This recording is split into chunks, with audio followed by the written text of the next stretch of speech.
Hey, folks, this my type of shit right here. She snapped, folks. I'm talking about. She under the bondage act, scissor coming like that. Damn, I ain't even no shorty. I thought I'd have told this motherfucker down. This a freak on phone grades. She gonna let you tie that motherfucker up and use that. Look at all that shit hanging from the ropes, gang. Just all ass, shorty. On. Damn. I ain't know she was a freak like that, gang. But I ain't know Scissor was a freak like that. I go in and out of these times where I be feeling low. You know what I'm saying? Like, my highs be extremely high and then my lows be extremely low. You know what I'm saying? And it could have something to do with me being bipolar or whatever. But I'm not big on like medical diagnosis and shit. But my lows, I be like in like hell. You know what I'm saying? When I go through my lows, I be in a literal hellistic state. And one thing, I try to stay away from is escapism. You know what I'm saying? Because usually when I get to these points in mood, I start smoking. I go back to smoking weed. You know what I'm saying? Because weed helps to balance out the lows. And the reason I do it is because, the reason why I don't want to go back into that is because I got addictive personality. So once I start getting high, now it's like I'm continuously blowing. You know what I'm saying? Then I get into a mood where that just becomes my norm, getting high. You know what I'm saying? And it's just not a good thing for me. You know what I'm saying? Mentally and emotionally. And also getting high make me lazy. I don't be as productive. It make me sleepy as fuck throughout my day. You know what I'm saying? I be like falling asleep and shit. So, I just try my best to stay away from, escapism and just, take this shit head on. You know what I'm saying? I like my suffering straight like my liquor. You know what I'm saying? But, for anybody that do, it's nothing to get life is about balance. We get caught up in this like fairy tale where we think that we supposed to be always here or always happy or always life is like this is what this shit does. Even a motherfucker who has true stability financially, you know what I'm saying, like a motherfucker who and I ain't even just talking about stability, I'm talking about a motherfucker who up there, you know what I'm saying, even a motherfucker with a real bag, because I have stability financially, I'm just not up there, you know what I'm saying. But even a motherfucker that's up there, they still go through these, you know what I'm saying? It's just a part of the fucking human experience, family. We gonna go through them. But for the people who do get high, it's nothing against that. Like, do what you do. If that's what helps you to balance out yourself and keep yourself in the operational mindset, then do whatever it needs. You need be. But if you're like fully dependent on it, and then you like if you feel like you can't function without it, I would say find you a way to like fall back off of it. But if you do, fuck what people gotta say, do you, family. I like a nice car, but what my favorite part when it comes to a vehicle is the inside, the interior. You know what I'm saying? I'm big on the interior and the entertainment. You know what I'm saying? Like, I like to see a big ass screen or at least a digital dash all the way across. You know what I'm saying? But if not, I really want the digital dash all the way across. Period. That's just any vehicle. But if not that, at the least, you know what I'm saying, to have a big ass screen in that bitch like the Teslas do, or like the Ford Mustang, the Mach-E. The Mach-E got that big ass screen the size of a tablet in that bitch. I was in love with that motherfucker. But yeah, I'm big on interiors in cars. Like, I be seeing like some of them Benzes and shit. They look good on the outside, but the inside be basic as hell. Little ass, regular ass screen. You know what I'm saying? Just it's nothing, extravagant about the interior. I don't like shit like that. You know what I'm saying? Like, give me some shit with a nice interior job. You know what I'm saying? With a nice entertainment. Digital dash all the way through. Or a motherfucking a fat ass tablet type screen. And I'm good, man. You know what I'm saying? Gang, if you was a young nigga in the 80s, family, you fucked the cluck. You fucked the hype. You fucked the crackhead. And let me be clear, because the crackheads in the 80s was not the crackheads that we see present day. This is a new level of crackhead that we see. See, that was when the crack epidemic first started. Mind you, they was smoking crack. Even in the 90s, they used to mix that shit with weed. Primos. But in the 80s, nigga, these was real fine ass women. I'm talking about a 10 on a scale. Hips, thighs, ass, pretty ass face, all of that. Coming to get a bag, coming to get a rock from you, young nigga. It was that what they was knocking their ass down. I would have been knocking their ass down. Fuck is you talking about? Shit, nigga, I remember I used to be on La Salle, one of my homies. Nigga, it was this hype. She used to come get soft and hard though. But nigga, she was light skinned, cold as fuck. Cold as she pulled up one time to get some smoke. I'm like, fuck, what the fuck? Did you just serve her? Yeah, fuck. Before I know you ran across that, he get to laughing and shit. Man, he ran across that shit. And she hopped out the car one day, ass. I'm talking about ass. I know he ran across that. But nigga, the 80s, nigga, nigga, they was tearing them hypes down, boy. They was, what, a couple bags? This was niggas' aunties, niggas' mamas, sisters, cousins. Man, they was knocking their ass down. Rightfully fucking so. Fuck you mean? Yo fine ass mama come to me, tell me she ain't got no bread. Can I get a couple bags? I do whatever.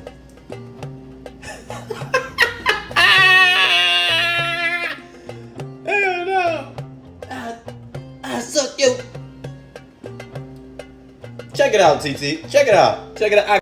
Gang, I'm so fucking pissed off, bro. I'm so pissed, bro. Because we really missed out on a fucking golden era of women. We missed out on the golden era. The 90s, I don't know about the 80s. I know the crack was popping in the 80s. But the 90s, family, the women were in love with men.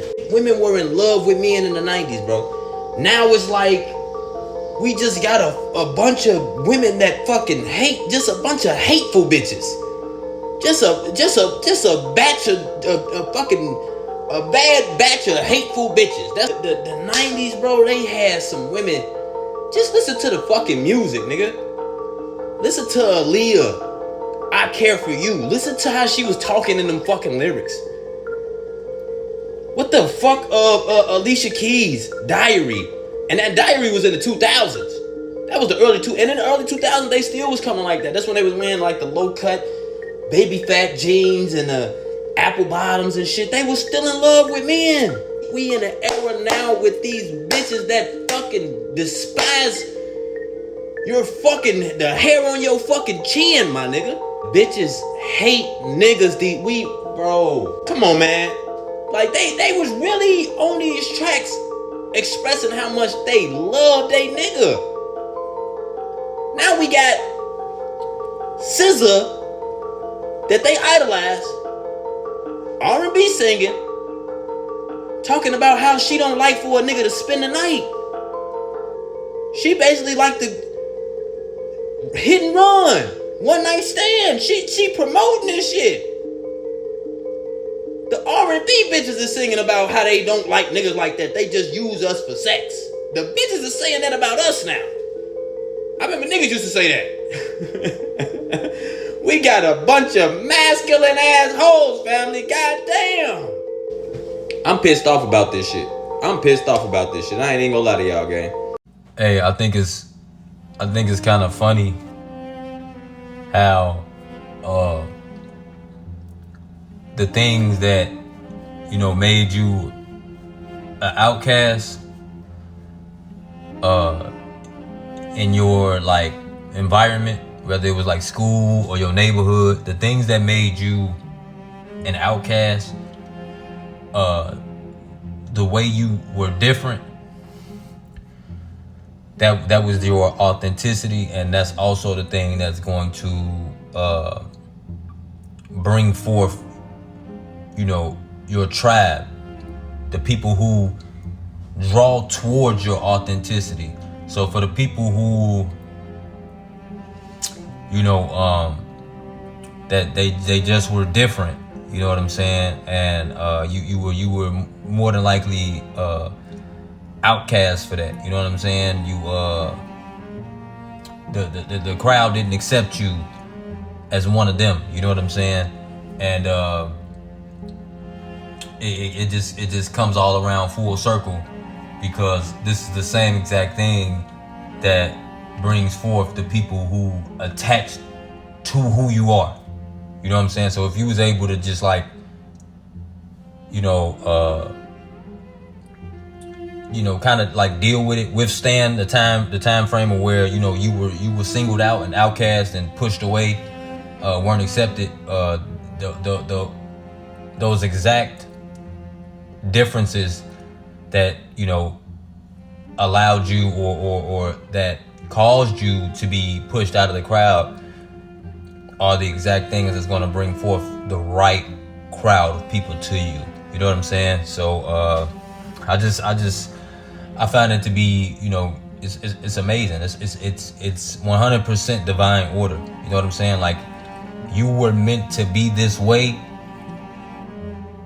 for, you know, something totally different down the line, you know what I'm saying. Like, you know, the person that, you know, he was in school and, you know, he got like straight A's and stuffed in a locker and, you know, was bullied and shit, you know, come full circle, you know, 10, 20 years after school, he's a fucking, you know, genius, making millions off of his brain, you know, and it kept him separated from the wrong crowds. And then it also, his originality of his personality and the authenticity of who he was allowed him to flourish in the future to where he was supposed to be. So it's just amazing to me how everything is intentional, you know what I'm saying. The shit is cold, for real. Hey y'all, I'm gonna play this video, then I'm gonna come back with what I gotta say. Following developments from a rash of deadly shootings overnight in Chicago. Yes, we're talking about 6 shootings in the span of just 7 hours. They happened really speckled throughout the city there. A total of 5 people were killed. Brittany Trulis is live to break this all down for us with a timeline. Brittany, good morning. Yeah, good morning, guys. Those shootings all spanning just about 7 hours. And on top of those 5 people killed in these 6 shootings, 4 additional people were also shot, including a 13-year-old boy. And aside from the shootings, a person was also stabbed overnight. But let's get into these shootings. They happen across the city, north, west, and south sides, all seeing violence. 9 total people were shot overnight. I don't want to come off as being like insensitive or nothing like that. So at first I want to say rest up to the people, you know what I'm saying, who checked, and then speedy recovery for the people who was injured. My point of throwing that in there is to bring light on what's going on, and then also to speak on, you know, how it's been in the city.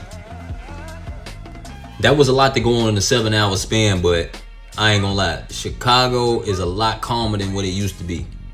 Any nigga could tell you that, gang. Like, any nigga in the city, they'll tell you the city is a lot calmer than what it used to be. And you know, they be like, you know what I'm saying, I be on Facebook, certain Facebook pages and shit, they be talking crazy, especially when it comes to like ABC7 News and shit. You know what I'm saying? Like, oh, the mayor talking about the crime is down. Look at this, look at that. It's 100% down. It's 100% down. The summer, you know, we in the middle of the summer, and it ain't been nowhere near family. Anybody in the city of Chicago will tell you this bitch used to be bacon grease, family. That whole drill era, drill culture shit, fam. It was the most demonic time and era of the city of Chicago. Motherfuckers say it was cracking like that in the 90s. They showed the you know what I'm saying, the murders too. I think the 90s they was in like the thousands, and we was only in the nines. You know what I'm saying? But still, in all, family is the city is, you know, it's a lot more calm than it used to be. I'm not trying to say it like, you know what I'm saying, what went on wasn't nothing. You know, again, rest up and speedy recovery to the ones that got injured. When I speak on certain shit when it come to women, I be speaking on it like to encourage certain shit, like a woman's beauty. When I speak on certain shit, I'm speaking on it to encourage you to wear your natural beauty, not to go against nothing that you got on. If you like to wear a wig, you like to wear lashes, you like to put on makeup, you are well within your right to do so. If that's what helps you feel your beauty, you are a woman. This is what women do.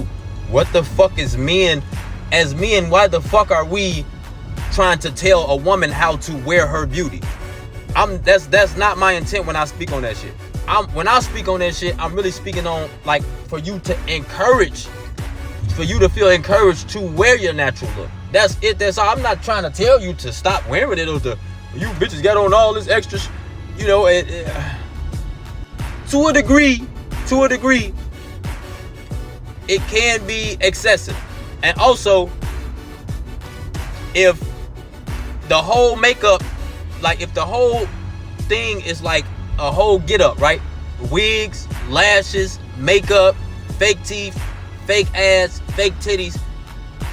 It's not hard for a nigga to replicate that. It's not hard for the you know, the other community to come out and look exactly how a woman looks. Let's just be real. If everything is fake, if everything you got on is fake lashes, the wig fake, you know, you got the baby hairs just laid down. The other community can come put that shit on and look exactly how y'all look. They could go get the surgery too. So I mean, it can, you know, be excessive, but at the same time, I'm not against shit that a woman do for her beauty. If that's what you like to put on to feel beautiful, then so be it. But I will always encourage you to, you know what I'm saying, wear your natural look, because we miss that shit. We miss that shit. I ain't gonna lie. We was just looking at a motherfucking post where he was talking about 90s women with that 90s beauty. You know what I'm saying? When they used to just, but don't get me, they was wearing weave in the 90s too. They was wearing weaves in the 90s too. The braids, long ass braids, that shit was in the 90s. So I ain't gonna say it like they just wasn't, you know, doing certain shit, but them motherfucking long ass lashes. And now y'all got the lashes that look like a fucking, like the shit is, I don't even, y'all taking that shit too far, gang. Y'all taking that shit look like the motherfucking washers at the motherfucking car wash. Hey, why y'all niggas be having on them tight ass briefs and be sagging with them bitches on? Like the briefs is skin tight. You got on briefs that's skin tight with your pants down. Like, we used to sag, you know what I'm saying? Don't get me wrong, we used to sag and shit as shawties, you know what I'm saying? It was like the little cool thing to do or whatever.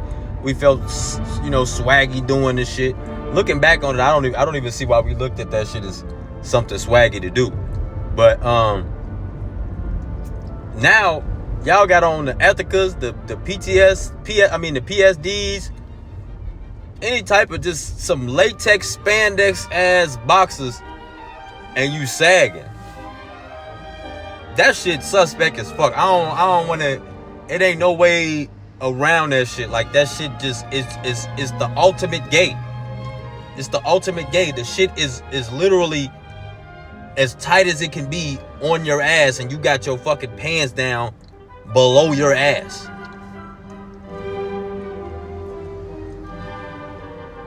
Even back then, like, you know, niggas, I mean, it got to a point where we started wearing smaller shirts, but we had long ass shirts on. So it was past, but even though it was still like, you know, this shit, I don't. It's gay. Folk, these hoes expectancy be on the first date to get taken out on a steak dinner on the first date. Bitch, my rent high as hell. My car note high as hell. My motherfucking insurance high as hell. Everything high as hell. That's irrelevant to you. That don't got shit to do with you. But it does, because I don't even fucking know you. I don't know you at all.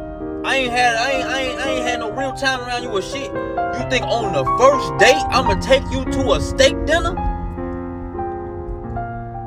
Spend $200, $300, $400 on a steak dinner, bitch, and I don't even fucking know you. Is you cool?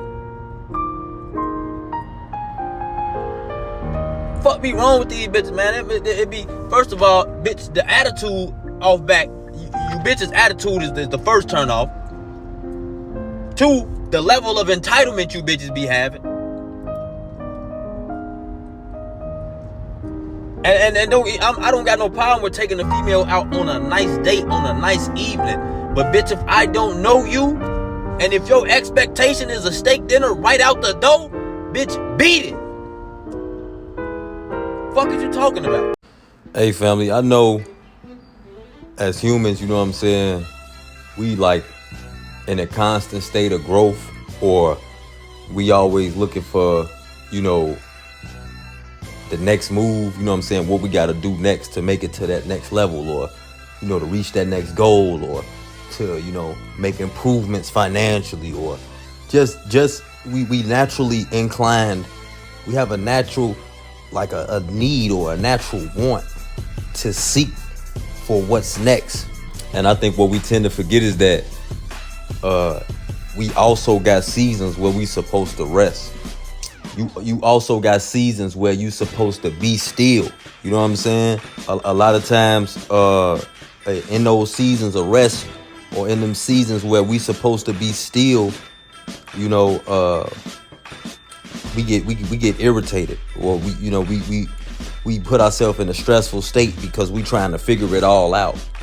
And you know, some things come clearly to you what you need to do next in due time. Everything ain't just like, you know, we in a microwave era. You know what I'm saying? Everything is you know, quick, and we program like this through these devices too, because our attention spans have been compromised. You know, we watch these reels for 30 seconds, these reels for a minute, and boof, we right to the next one. Boof, we right to the next one. Boof, we right to the... So everything is programming us to be like quick, fast. You know, we looking for the next one. What's next? What's next? What's next? And, you know, we got to realize, and I think a lot of that shit got to do with, you know, seeing other people as well. And that's, you know, comparison can be a killer. It's a natural thing though, so you don't want to beat yourself up for making a comparison. That's not wrongful. It's a natural thing for you to do as a human being. It's a natural reaction. But just realize that you know, sometimes you just need to be still. You know, relax, breathe. You know, it might take a week or two. It might take a month or two. You know, and a lot of people don't believe in that. A lot of people, no, I need to find the next move. I ain't got time to be sitting back. Fam, you got all the time in the world. You're not going anywhere. You're not going anywhere. Tomorrow isn't promised. Okay, we could look at it like that. But family, the opportunity is on its way to you. You can't rush every single thing. You can't. You can't. And on top of that, if you don't know where to move next, you're stressing yourself out trying to figure out what to do next.